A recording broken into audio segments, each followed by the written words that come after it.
Number 17، سجود تلاوت میں کیا پڑھنا چاہیے کہ اگر تلاوت کا سجدہ آتا ہے تو اس سجدے میں جیسے پڑھتے پڑھتے سجدہ آتا ہے تو اس پر سب سجدے میں چلے جاتے ہیں، تو اس سجدے میں کیا کرنا چاہیے، کیا پڑھنا چاہیے؟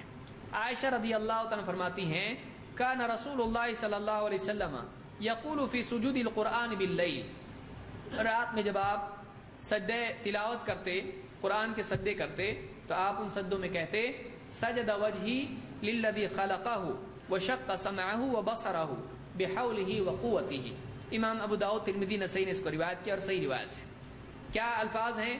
سجد وجہی للذی خلقہ، میرا چہرہ اس ذات کے لیے سجدے میں ہے جو اس چہرے کا پیدا کرنے والا خالق ہے، وہ خالق کے آگے سجدے میں ہے۔ وشق سمعہ وبصرہ بحولہ وقوتہ، جس نے اپنی قدرت اور جس نے اپنی قوت اور قدرت سے، طاقت سے، حول سے، اپنے زور سے اس کے اندر سمع اور بصر پیدا کی ہے۔ میرا چہرہ اللہ کے آگے سجدے میں ہے، وہ اللہ جو میرا خالق ہے جس نے اپنی قدرت سے مجھے آنکھیں اور کان دیے ہیں، یہ میں اللہ کے آگے زمین پہ رکھے ہوئے ہوں۔ کتنے اعلیٰ کلمات ہیں آپ سوچیے۔ یہ دعا ہے سجدہ تلاوت کی، تلاوت کے سجدے کی دعا ہے۔